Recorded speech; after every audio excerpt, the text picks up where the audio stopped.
Ilang araw ba bago mag-negative sa COVID?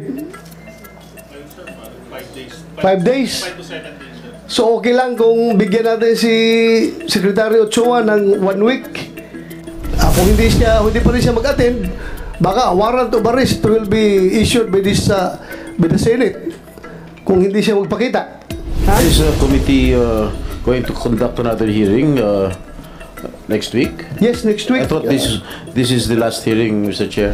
As far as I'm concerned, these are all hearsay, and you cannot believe in all the alibis or the imagination of this particular resource person, Mr. President. He has a personal knowledge as far as that information is concerned.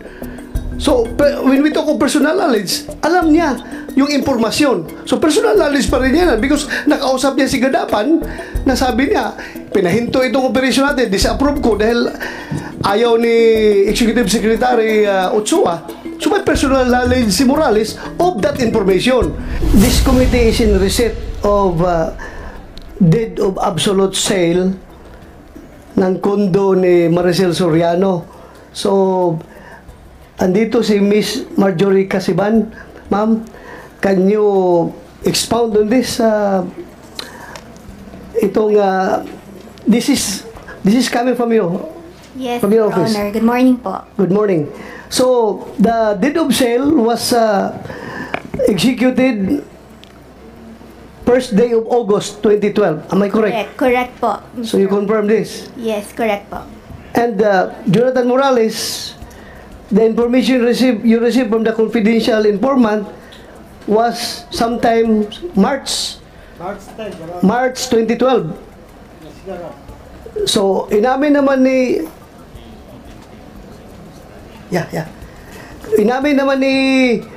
Inamin naman ni Maricel na siya occupant ng building ngayon, but the informant went to you March 2012. Nabinta ang kondo August. August. August 1, 2012. So just for the record, And yung information na binigay niya sa iyo, I presume hindi yun nangyari on the day that he reported it to you. It should be happening before.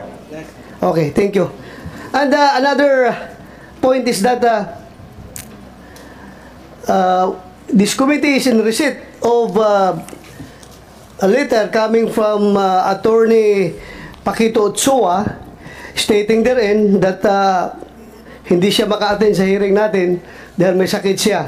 And meron siya kasama, may attached dito na medical certificate from St. Luke's Medical Center stating that COVID-19 PCR viral RNA detected, interpretation positive. Positive daw siya sa COVID kaya hindi siya maka-attend. So, sana kung hindi siya kung naka-attend siya ngayon dito, baka kung natapos natin itong in-entertain itong mga resource person na kailangan natin tanungin at kung nandito sana siya, baka I could have adjourned this hearing after today's hearing. But bigyan pa natin siya ng tsansa. So, Kumsik, ilang araw ba bago mag-negative sa COVID? 5 days. 5 days? 5 to 7 days, sir. So, okay lang kung bigyan natin si Secretary Ochoa ng 1 week? Ha? DOH. Sino taga-DOH dito? Walang DOH. So, we will be giving Attorney Paquito Ochoa 1 week to recover from COVID. And we have already sent to him 2 invitation letters.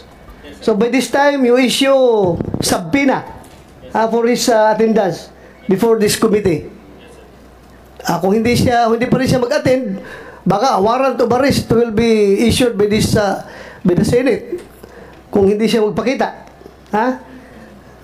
Just for the record, dahil mahirap yung iniiwasan tayo. Well, you know, in-acknowledge natin positive siya sa COVID, ha? Kaya bigyan natin siya ng another 1 week. Kung nandito sana siya, baka tapos na itong hearing na ito. Mr. Chair, Yes, go ahead. is this committee going to conduct another hearing Next week? Yes, next week. I thought this is the last hearing, Mr. Chair. Yeah, kung nandito sana si Paquito Ochoa, I could have decided to adjourn this hearing. Pero mahirap yung hanging tayo, Your Honor. Kailangan humarap siya dito sa ating committee. Kaya para matapos natin dito. Yes, Mr. Chairman, Senator Tolentino. may we ask Yusek Vasquez, may paraan ba another alternative, not in congressional hearings but in trials, court trials, take the deposition or what? Ano bang Actually, pwede mo i-suggest? Thank you for the opportunity to make a statement again, Your Honors. Actually, there are ways of facilitating testimony taking short of physical face-to-face. Yes, I know that. I know everything. I know everything. But I want him to be present physically here. Gusto ko lang mahirap yung magtatanong tayo na wala siya dito sa harapan natin. Kaya nga, nag-volunteer yung iba na online daw sila mag-testify. But I don't allow that. As far as this committee is concerned, we do not allow online attendance. Kailangan nasa jurisdiction sila ng committee na ito before we can take their statements. So yun ang akin. Major Honor. Thank you. Mr. Chair, may I know Yes. the circumstances why the presence of the former executive secretary is needed here? He was I'm not defending him because Yeah. you know naman he's the former executive secretary of President Aquino.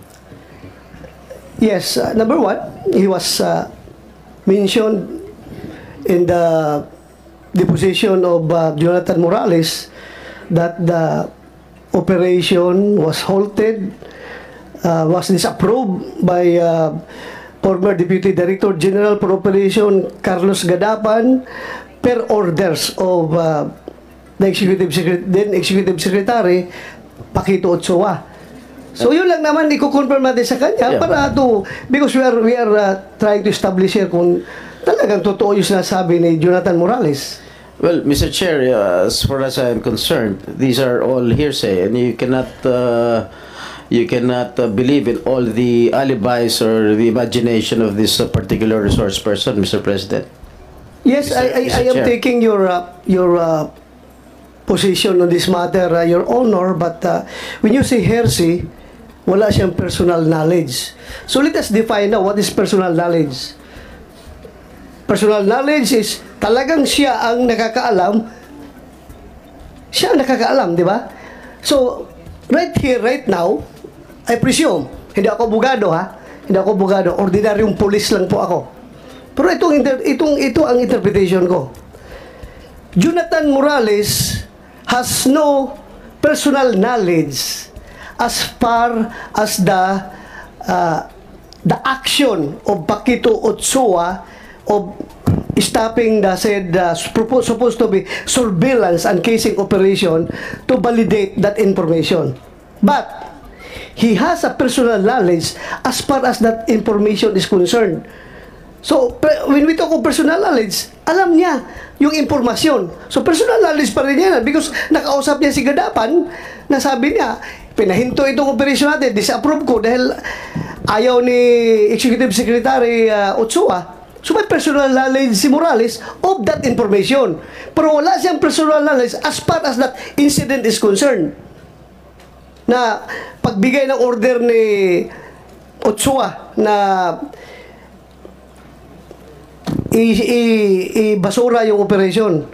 So, yun lang sa akin. Hearsay, pero pag sabi natin personal knowledge, may personal knowledge siya as far as that information is concerned. Kaya nga, pinapatawag natin ngayon, at na-intriga lang ako, Your Honor, kasi pangalawang invitasyon na natin ito.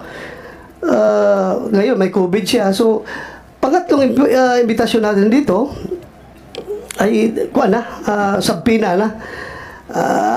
I don't think the Senate will question my actions as far as this hearing is concerned because kailangan ma-maintain natin yung credibility ng Senado na kapag tayo ini-snub ng ating mga resource person na very sensitive information na dapat makuha natin galing sa kanya, ay hahayaan na lang natin siya off the hook. So, that's the opinion of the chairman of this committee.